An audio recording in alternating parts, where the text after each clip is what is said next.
आज आप सभी के लिए एक बहुत ही महत्वपूर्ण, जो कि आपको 2 नंबर में भी पूछता है और 5 नंबर में भी पूछता है, यह कई बार आपको पूछा हुआ प्रश्न है।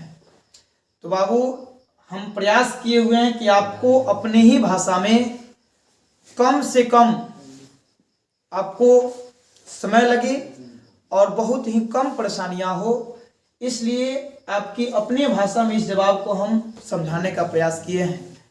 आप इस प्रश्न को ध्यानपूर्वक देखेंगे और साथ ही साथ इस वीडियो को आप कंटिन्यू देख करके और अपने नोटबुक में नोट कर लेंगे, क्योंकि ये काफ़ी ज़्यादा महत्वपूर्ण प्रश्न है।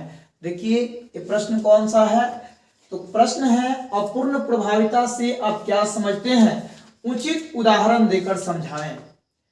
तो यह प्रश्न जो है जेनेटिक्स से है और जेनेटिक्स का पहला जो यूनिट है आपका आनुवंशिकी और विभिन्नता, उसी चैप्टर का यह प्रश्न है। तो आपको हम बता दें कि मेंडल ने अपने 2 प्रयोगों के आधार पर 3 नियम जो दिए हैं, प्रभाविता का नियम, युग्मक सूत्रता का नियम और स्वतंत्र अव्यूहन का नियम, इस तीनों नियम के बाद जो नियम दिया गया उसे मेंडल का अपवाद कहा गया है या मेंडल के विचलन नियम कहा गया है। उसी के अंतर्गत एक नियम आता है जिसका नाम है अपूर्ण प्रभाविता। ठीक है, तो मेंडल के पहले नियम को जानेंगे जिसका नाम है प्रभाविता का नियम, तब आपको अपूर्ण प्रभाविता समझ में आ जाएगी।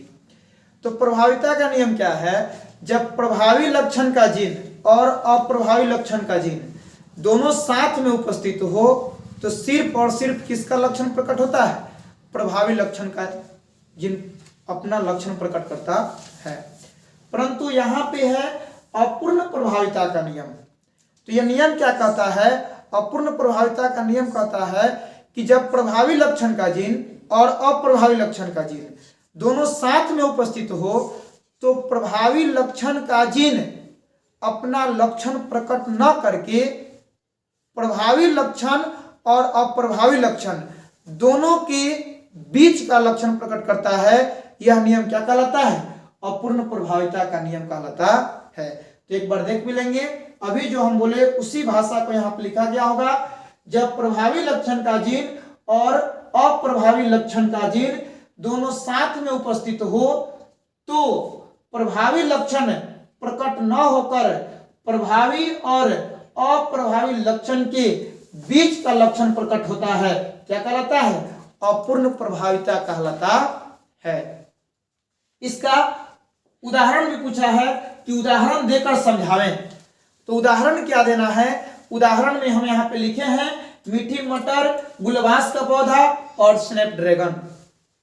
ठीक है, तो यह उदाहरण हो गया। अब इसमें आगे कहा है कि इसको समझावें, तो इसको थोड़ा सा आप बायो की डायग्राम के द्वारा समझाएंगे। तो यहाँ पे देखिए सत्यापन लिखे हैं कि इन सभी पौधों के प्रभावी पुष्प लाल और अप्रभावी पुष्प सफेद होते हैं।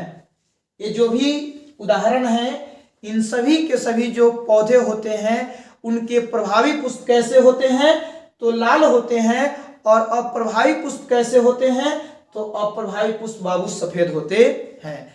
तो इसको हम एक डायग्राम के द्वारा देखेंगे। आपको हम एक वीडियो में बतलाया है कि प्रभावी लक्षण का जीन और अप्रभावी लक्षण का जीन हम कैसे लिखते हैं। तो यहाँ पे प्रभावी लक्षण का जीन कैपिटल आर दिया गया है और अप्रभावी लक्षण का जीन स्मॉल आर दिया गया है। तो यहां से क्या करेंगे, हम युग्मक का निर्माण करेंगे। ये दोनों क्या है, समयुग्मजी है, अतः युग्मक क्या बनेंगे, एक ही समान के बनेंगे। ठीक है, तो जब कैपिटल आर किसी जनक में था तो युग्मक में क्या आया, कैपिटल आर। जब किसी जनक में स्मॉल आर रहा तो वहां पे युग्मक में क्या आया, स्मॉल आर आया। ठीक है, यह दोनों जनक का युग्मक आपस में संलयन किया, कैपिटल आर और स्मॉल आर बना, जो कि क्या कहलाएगा, F1 पीढ़ी का संतान कहलाएगा। लेकिन यहां पे ध्यान दीजिएगा, कैपिटल आर और स्मॉल आर मेंडल के प्रभाविता के नियम के अनुसार क्या हो जाना चाहिए, लाल होना चाहिए। क्योंकि अभी हम प्रभाविता का नियम बतलाए कि जब प्रभावी लक्षण का जीन और अप्रभावी लक्षण का जीन दोनों साथ में हो तो प्रभावी लक्षण अपना गुण प्रकट करता है। जैसे कैपिटल आर है, ठीक है, तो ये क्या है, इसको आप बोल सकते हैं प्रभावी और इसको आप क्या बोल सकते हैं, अप्रभावी। ठीक है, तो ये प्रभाविता का नियम यहाँ पे नहीं लगता है, यहाँ पे क्या लगता है, अपूर्ण प्रभाविता का, इसलिए लाल ना होकर कैसा हो जाता है, गुलाबी हो जाता है। ठीक है, अब आगे अप्रभावी लक्षण पूर्ण रूप से देखने के लिए क्या करा दी जाती है, इसी जीन में स्वपरागण करा दी जाती है। तो यहाँ पे देखिए स्वपरागण कराने के लिए लिखे हैं F1 पीढ़ी में स्वपरागण कराने पर, F1 पीढ़ी में जीन कैसा है जी, कैपिटल आर और स्मॉल आर। यहाँ पे क्या है, capital R small R, capital R small R, इनको क्या करा दिया गया है, क्रॉस करा दिया गया है। तो यहाँ पे क्या है, विषम युग्मज है। तो यहाँ जब युग्मक बनेगा, एक युग्मक में क्या जाएंगे, कैपिटल आर और एक में स्मॉल आर। सेम क्रिया यहाँ भी होगी, कैपिटल आर और स्मॉल आर। ठीक है, इसको एक एक करके ध्यान से देख लेंगे। अब यहाँ पे विषम युग्मज है, इसलिए इनके युग्मक क्या बन गए हैं, दो प्रकार के युग्मक बन गए हैं। अब हम आपको लोग बतलाया है कि नर युग्मक कभी भी कहा जाता है, मादा युग्मक के पास जाता है। तो नर युग्मक किसके पास, कैपिटल आर, कैपिटल आर, क्या बन गया, capital R, capital R, capital R small R, क्या बन गया, कैपिटल आर स्मॉल आर। यहाँ पे देखिएगा स्मॉल आर और कैपिटल आर। याद रखिएगा बाबू, हमेशा जीन लिखते समय जब कभी भी पहले स्मॉल आ जाए और बाद में कैपिटल आए तो इसको हम सीधा लिखेंगे, पहले कैपिटल लिखेंगे और उसके बाद स्मॉल लिखेंगे। जीन लिखते समय यह हमेशा याद रखिएगा कि पहले क्या लिखेंगे, कैपिटल, और उसके बाद क्या लिखेंगे, स्मॉल। तो जीन लिखते समय इस बात को गौर करके रखिएगा। ठीक, नेक्स्ट है, यहाँ पे नर के तरफ से स्मॉल और मादा के तरफ से स्मॉल। ठीक है, तो यहाँ पे क्या है, जीन है, और जीन के हिसाब से इनके लक्षण को लिख लेंगे। जब कैपिटल आर जब होंगे तो क्या कहलाएगा, लाल। जब कैपिटल आर यानी जब दोनों आर कैपिटल होगा तो कैसा होगा, लाल। जब एक आर कैपिटल और एक आर स्मॉल हो तो क्या कहलाएगा, गुलाबी कहलाएगा। देख लीजिए यहाँ पे दो है, अतः दो गुलाबी लिखा गया है। स्मॉल आर क्या दर्शा रहा है, सफेद को दर्शा रहा है। देखिए यहाँ पे सफेद को लिखा गया है। तो आपको बतलाया गया है कि फिनोटाइप बाहरी लक्षणों को बतलाता है और जीनोटाइप आंतरिक लक्षणों को बतलाता है। तो जो भी यहाँ पे capital R small R, capital R small R और स्मॉल आर कैपिटल आर लिखा गया है, ये सब क्या है, जीन है।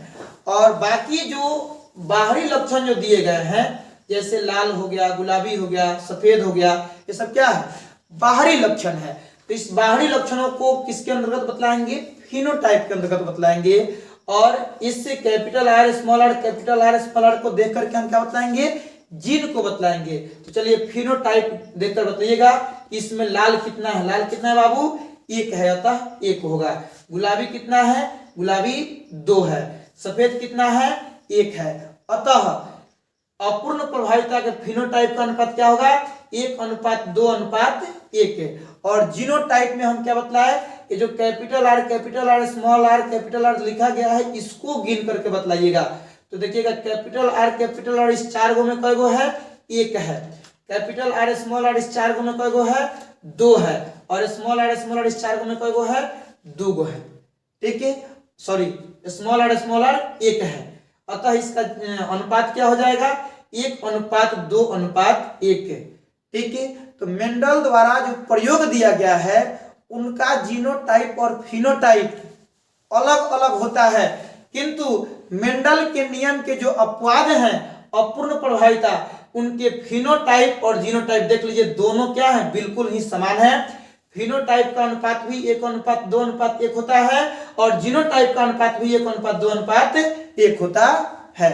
ठीक है, अतः इन पूरे प्रश्न को आप अपने नोटबुक में ढंग से नोट कर लें और अच्छे तरीके से अपने एग्जाम की तैयारी करें। घर बैठे बैठे आप इस ठंडी में सुरक्षित रहें, इसके लिए हम आप लोग के लिए उचित मात्रा में व्यवस्था कर रहे हैं।